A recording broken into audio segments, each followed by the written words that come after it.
Madame, Monsieur, merci d'être avec nous pour ce rendez-vous avec l'émission Entre nous. Avec nous sur ce plateau, Sébastien Imbert. Vous êtes le délégué départemental du Rassemblement national pour les Vosges. Vous êtes également conseiller municipal à la Vosges-les-Bains. Merci d'avoir répondu à notre invitation. Merci à vous. Alors, vous avez organisé il y a quelques jours une conférence publique avec Jean Messia, qui est délégué national aux études et argumentaires du Rassemblement national. Ça a été l'occasion de réaffirmer l'un des fondamentaux de votre parti, la dénonciation du laxisme des gouvernements successifs en matière de sécurité, d'autant que cette conférence avait lieu au lendemain de l'assassinat barbare de Samuel Paty. Oui, effectivement, en fait, le laxisme, les gouvernements succèdent et le laxisme perdure, c'est le moins qu'on puisse dire. Si on revient quelques mois en arrière, pendant la crise sanitaire, on a libéré, par exemple, 6600 détenus.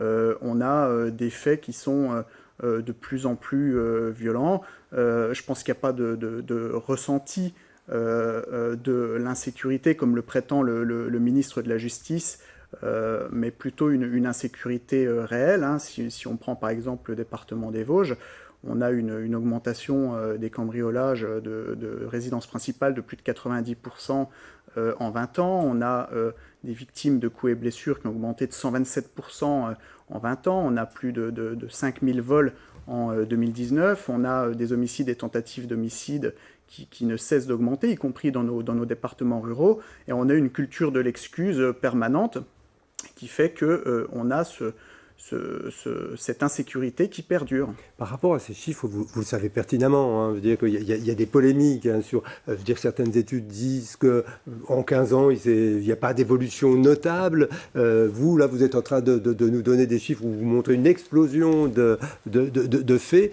C'est quand même assez compliqué. Est-ce que, pour vous, l'insécurité a vraiment grandi dans notre pays ? L'insécurité a grandi et surtout l'intensité des crimes qui aujourd'hui se déroulent sur notre sol. C'est-à-dire que c'est beaucoup plus choquant de nos jours. La violence s'est banalisée en quelque sorte dans notre pays et parce qu'on a ce laxisme, les délinquants agissent en toute impunité.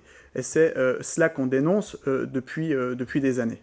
Vous le dénoncez à travers ce terme l'ensauvagement, terme qui a été repris par le ministre de l'Intérieur. L'ensauvagement, c'est une réalité. Alors d'abord, oui, on gagne la bataille des mots, puisque au sommet de l'État, certains reprennent ce mot qu'on utilise depuis longtemps. Mais effectivement, oui, quand vous avez en quelques jours une jeune femme qui est plongée au fond d'un fleuve, que vous avez des policiers sur qui on tire à bout portant, que vous avez un commissariat attaqué au mortier et que vous avez un professeur d'histoire décapité en pleine rue parce qu'il a osé parler de laïcité devant ses élèves musulmans, oui, je pense qu'on peut parler de barbarie et d'ensauvagement et que c'est les termes appropriés.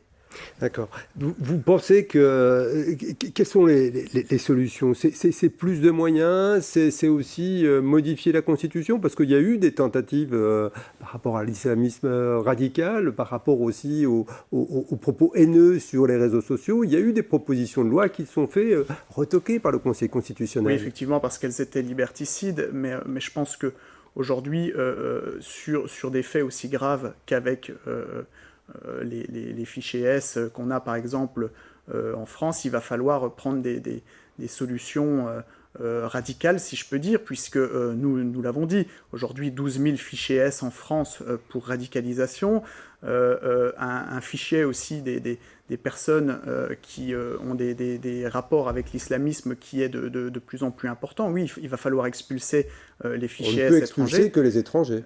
Mais il va falloir aussi trouver une solution pour, mais c'est de la volonté politique, faire en sorte que les binationaux soient déchus de leur nationalité française et expulsés dans leur deuxième pays, puisque finalement, lorsqu'on est un binational, on a deux nationalités. On a deux nationalités.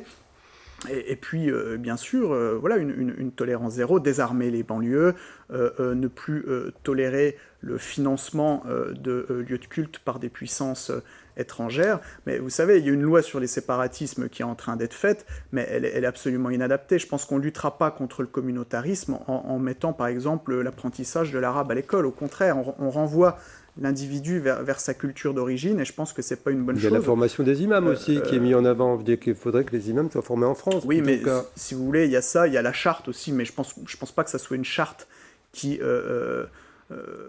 bloque ou arrête l'expansion de l'islamisme. Je pense qu'il faut une législation de guerre, c'est ce que propose Marine Le Pen, parce qu'au bout d'un moment, voilà, il va falloir agir.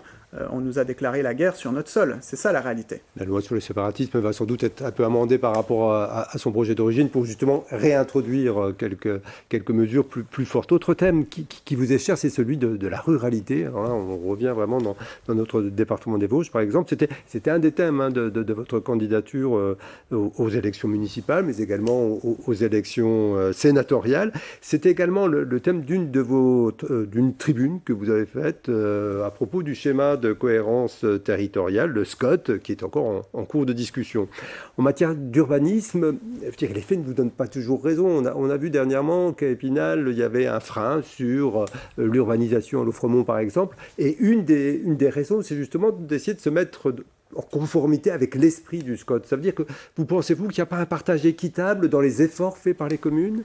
Non, je pense que ce schéma de cohérence territoriale des Vosges centrales, au contraire, conforte les centralités urbaines.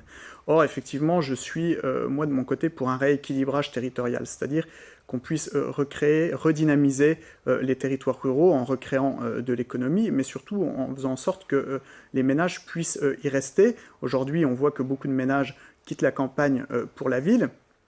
C'est une problématique. Si demain, on se contente de dire on n'accorde plus d'hectares supplémentaires dans la ruralité pour de nouvelles constructions, ce n'est pas les jeunes ménages qui vont s'installer dans le bâti ancien dans les centres-bourgs. Ça veut dire qu'il faut travailler aussi sur la mobilité ? Alors, les mobilités, bien évidemment, c'est aussi inscrit dans le SCOT, mais c'est pas uniquement l'autopartage ou des mesurettes qui feront changer les choses. Qu'est-ce qu'il faudrait ?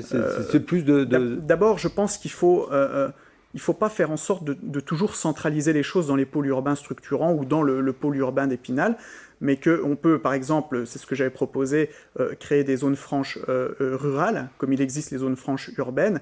Ça veut dire des incitations fiscales fortes, beaucoup plus avantageuses que les zones de revitalisation rurale qui n'ont pas fonctionné. On l'a vu, et d'abord, aujourd'hui, les communes rurales qui sont intégrées dans l'agglo d'Épinal ne peuvent plus faire partie de ces ZRR, puisque la densité population au kilomètre carré y est trop importante.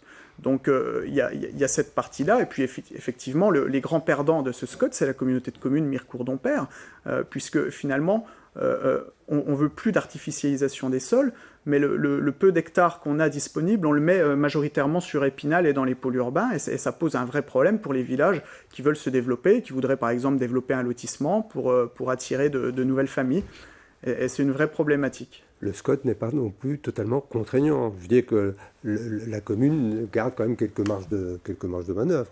Oui, mais on sait très bien comment ça se passe après au niveau des révisions de plans locaux d'urbanisme, que ça devient plus compliqué. Hein, c'est contraignant en ce sens-là, et surtout le SCOT tient compte du SRADET, le schéma régional d'aménagement, de développement durable et d'égalité des territoires de la région, qui n'est pas prescriptif, mais qui pose aussi des problèmes pour le développement des territoires ruraux. Et en quelques mots, il nous reste juste une petite minute. Malgré ce que vous dénoncez, le Rassemblement national dans les Vosges a du mal à progresser. On l'a vu lors des dernières municipales, ça s'est traduit aussi au sénatorial. Hein. Vous faites 26 voix au premier tour, Daniel Gremillet en fait 852, le Parti communiste, emmené par Sandra Blaise, fait 43 voix. Qu'est-ce qui vous manque ? Mais en ligne de mire, il y a peut-être aussi les départementales. Quelles sont vos ambitions pour ces départementales ? Alors, qu'est-ce qui nous manque d'abord pour les sénatoriales ? Là, on était sur une élection à fort enjeu. Il y a un siège d'un sortant qui se libérait. Et effectivement, il y a eu une forme de vote utile qui s'est opérée en faveur de Jean Ingray, puisque Simon Leclerc était assez décrié dans son camp. Mais je pense que, oui, effectivement, pour ce qui est des départementales, là on va travailler, on a une implantation locale, ce qui n'est pas le cas par exemple de La République En Marche. On a une candidate à l'élection présidentielle, ce qui n'est pas le cas des Républicains, et donc nous on a cette cohérence-là. Les candidats que nous allons investir dans ces élections départementales sont pour la plupart membres du bureau départemental du RN Vosges. D'autres viendront de la société civile, et c'est ce qui nous avait été reproché en 2015, c'est que nos candidats n'étaient pas forcément très bons en communication, que c'était pas forcément des politiciens. Non, je pense que c'est aussi notre force de prendre des citoyens qui sont dans la vie réelle, qui vont au travail le matin, qui élèvent leurs enfants, et d'en faire des élus enracinés, des élus de terrain, des élus du réel, parce que finalement, même dans un département rural comme le nôtre, il y a parfois un fossé entre les élus qui nous représentent et la réalité du terrain. Et donc, c'est pour nous une fierté de pouvoir investir des gens de la société civile dans ces élections départementales. Nous aurons l'occasion d'y revenir dès que ces départementales seront lancées, puisqu'il y a encore des discussions. Merci Sébastien Imbert d'être passé sur ce plateau. Merci à vous de nous avoir suivis.